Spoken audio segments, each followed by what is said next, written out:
In 1956, the government of India decided to design and develop a twin-engine supersonic fighter jet.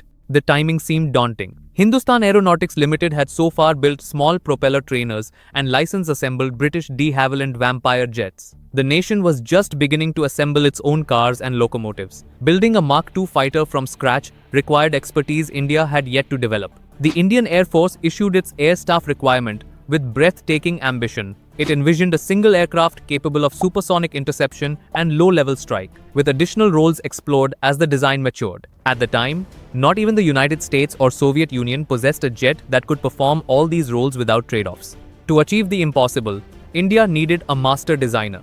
The government looked to an unlikely source, post-war Germany, and found Kurt Waldemar Tank. Kurt Tank wasn't just any aircraft designer. During Second World War, he had served as technical director at Focke-Wulf, where he led the design team responsible for the FW-190, one of Nazi Germany's most lethal single-engine fighters. When Allied pilots first encountered the FW-190 in 1941, it briefly outclassed every fighter in their arsenal, cementing Tank's reputation as one of Europe's foremost aircraft designers. After Germany's defeat, Tank moved to Argentina, accepting an offer to work at Instituto Aerotecnico in Cordoba. There, he worked on the Pulquai jet fighter series, keeping his skills sharp in the emerging jet age. Tank's contract expired in January 1955, and President Perón refused to renew it, leaving Tank unemployed. When a military coup overthrew the Argentine government later that year, Tank and his team were forced to leave Argentina. The Indian government seized the opportunity. In 1956, Tank arrived in Bangalore with a small team of veteran German engineers to lead the HF-24 Marut program. Before work on the fighter began, he spent several months at the Madras Institute of Technology, awaiting final clearances and facilities. Upon arrival at HAL, Tank's team confronted an immense challenge. HAL's design department was small, numbering only a few dozen engineers. The facility lacked dedicated prototype facilities, supersonic test infrastructure, and modern structural and fatigue rigs. The German team had to build more than an airplane. They had to construct an entire industrial ecosystem for the supersonic fighter jet program. Work began on the jet, named Marut, after the Hindu storm gods of the Rig Veda, symbolizing speed and power. Tank's design philosophy reflected his wartime experience. The HF-24 featured a robust twin-engine configuration with widely spaced landing gear, emphasizing ruggedness and rough field operability, traits shaped by lessons learned during combat operations. The team employed classic German methodology. First, they constructed a full-scale wooden glider, the X-241, to test aerodynamics without engine complications. This glider was towed to high altitude by a vintage C-47 Dakota transport plane and released. Its flight characteristics carefully studied. The process worked. Assembly of the first powered prototype began in April 1960.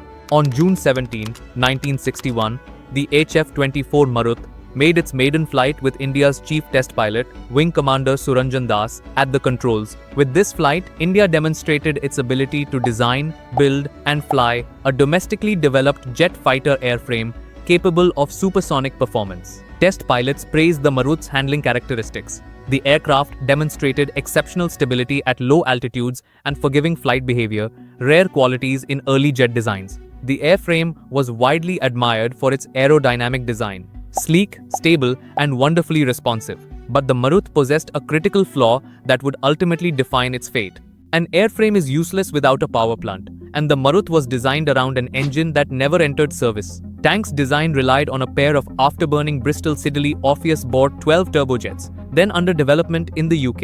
An afterburner injects raw fuel into the hot exhaust to increase exhaust velocity. This was the key for sustained supersonic performance. The afterburning Orpheus depended on expected NATO orders that never came. With no launch customer, Bristol Siddeley terminated development. The company offered India the option to fund the remainder of development for several £million, but the Indian government refused.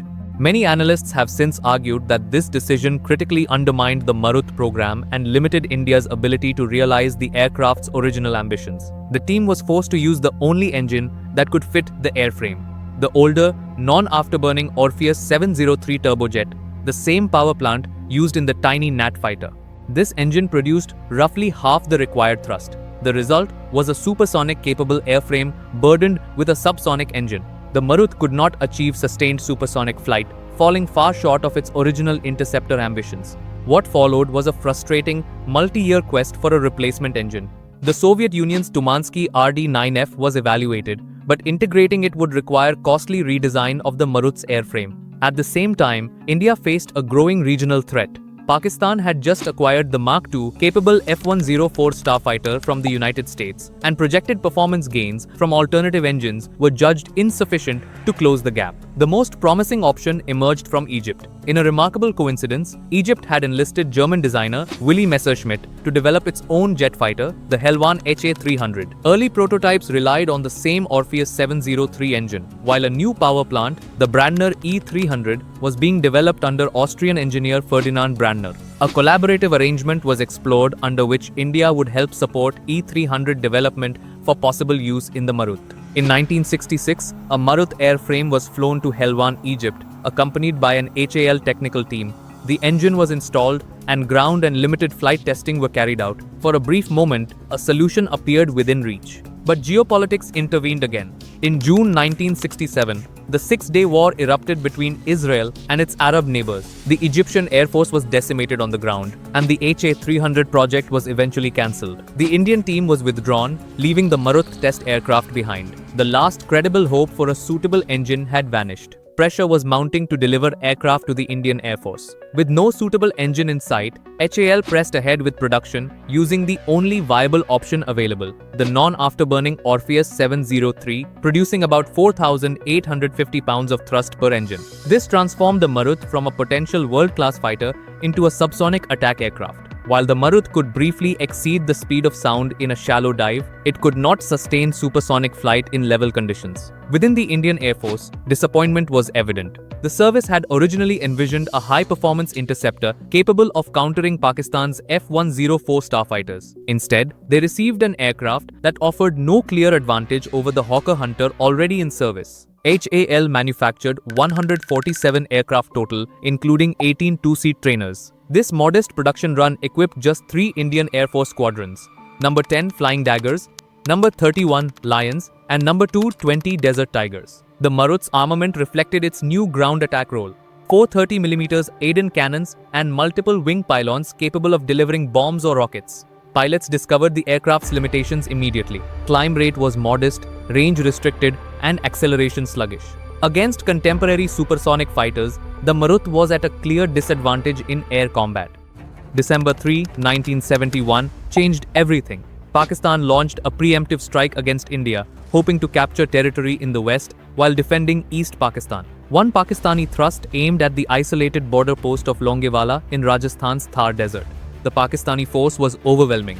Over 2,000 infantry, around 45 Chinese Type 59 tanks, and supporting artillery. Defending Longewala were just 120 men of A Company, 23rd Battalion of the Punjab Regiment, armed with mortars, machine guns, and 106mm recoilless rifle mounted on jeep. In the early hours of December 5, 1971, Pakistani tanks began their advance, but the desert betrayed them.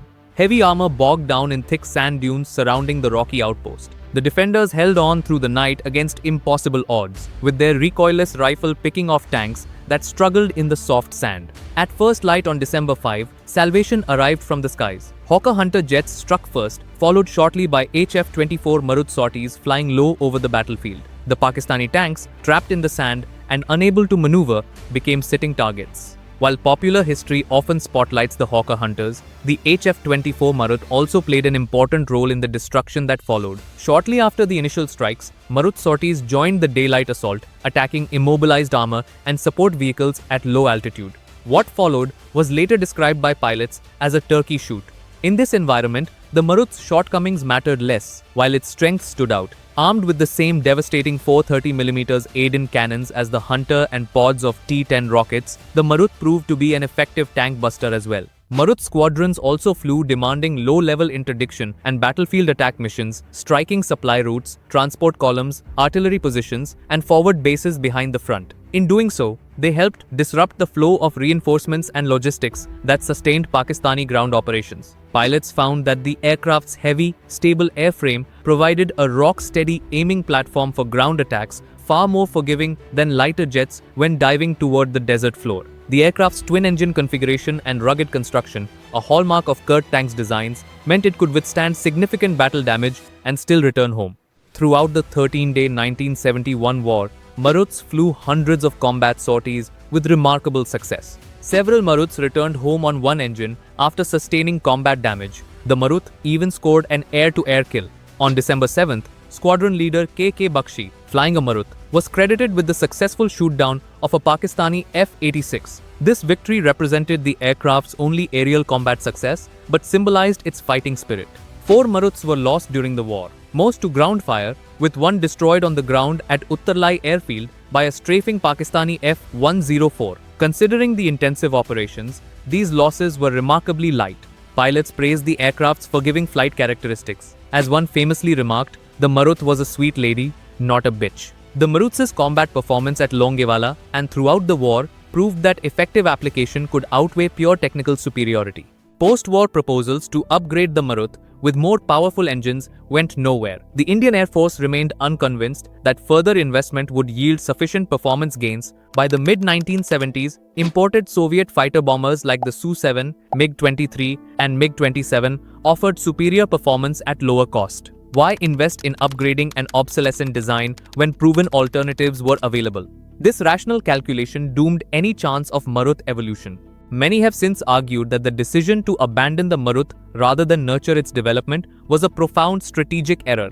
It severed the continuity of indigenous design and innovation. The invaluable expertise and institutional knowledge built up over 15 years were allowed to dissipate. When India embarked on its next fighter program, the LCA Tejas, in the 1980s, some institutional knowledge remained, but much capability had to be rebuilt. The Marut began to be phased out during the 1980s as newer aircraft entered service, with the last ones retired around 1990. Several airframes saw relatively limited utilization by the end of their service lives. Today, the Marut survives mostly as a gate guardian at Indian air bases and museums. Thanks for watching. If you enjoyed and learned something from the video, then please like it and share it with your friends and family. And don't forget to subscribe to the channel for more interesting videos ahead.